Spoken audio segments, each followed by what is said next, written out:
ತಪ್ಪು ಮಾಡಿಲ್ಲ ಅಂದ್ರೆ ಖಂಡಿತ ಬೇಗ ಬರ್ಲಿ ಅಂತ ಹೇಳಿದ್ರಿ. ತಪ್ಪು ಆಗಿದ್ರೆ ಶಿಕ್ಷೆ ಆಗ್ಲಿ ಅಂತೀರಾ? ಹೌದಲ್ವಾ, ಯಾರೇ ಆದರೂ ಅಷ್ಟೇ ಅಲ್ವಾ. ತಪ್ಪು ಮಾಡಿದರೆ ಶಿಕ್ಷೆ ಅನುಭವಿಸ್ಲೇಬೇಕು. ಅದು ತಪ್ಪು ಮಾಡಿನೂ ಶಿಕ್ಷೆ ಅನುಭವಿಸಬಾರ್ದು ಅಂತ ಅಂದರೆ ಕಾನೂನು ಉಲ್ಲಂಘನೆ ಮಾಡ್ದಂಗೆ ಆಗುತ್ತೆ. ಸೊ ತಪ್ಪು ಮಾಡಿದರೆ ಶಿಕ್ಷೆ ಅನುಭವಿಸ್ಲಿ, ತಪ್ಪು ಮಾಡಿಲ್ಲ ಅಂತಂದರೆ ಖಂಡಿತ ಹೊರಗಡೆ ಬರಲಿ, ಆದಷ್ಟು ಬೇಗ ಬರಲಿ ಅಂತ ಆಶಿಸ್ತೀನಿ. ಯಾಕೆಂದರೆ ಆರಂಭದಿಂದ ನಾನು ನೋಡಿದ್ದೀನಿ ದರ್ಶನ್ನ. ಆ, ಮೊದಲ ಸಿನಿಮಾಗೆ ಹೋಟೆಲಿಗೆ ಬಂದ ದಿವಸದಿಂದ ಹೋಟೆಲ್ ರೂಮ್ಗೆ ಫಸ್ಟ್ ಡೇ ಬಂದಾಗಿಂದ ಇವತ್ತಿನ ತನಕದ ದರ್ಶನ್ ನನಗೆ ಗೊತ್ತು.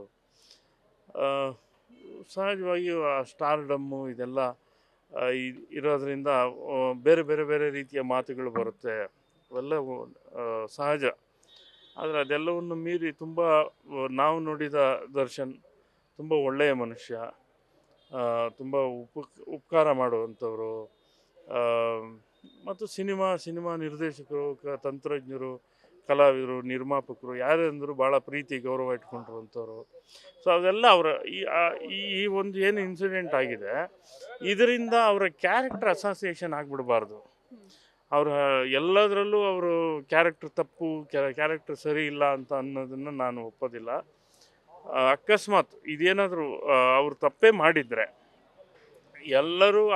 ಎಲ್ಲರಿಗೂ ಆಗುವ ಹಾಗೆ ಶಿಕ್ಷೆ ಆಗಲಿ, ಮತ್ತು ಅದೊಂದು ಕೋಪದ ಕೈಲಿ ಬುದ್ಧಿ ಕೊಟ್ಟರೆ ಆಗುವಂಥ ಸಂದರ್ಭ ಆಗಿದ್ದರೆ ಶಿಕ್ಷೆ ಆಗಲಿ, ಇಲ್ಲದೇ ಇದ್ದರೆ ಅವರು ಆರಾಮಾಗಿ ಹೊರಗಡೆ ಬರಲಿ ಅಂತ ನಾನು ಆಶಿಸ್ತೀನಿ. ಗ್ಯಾರಂಟಿ ನ್ಯೂಸ್, ಸುದ್ದಿ ಖಚಿತ, ನ್ಯಾಯ ನಿಶ್ಚಿತ.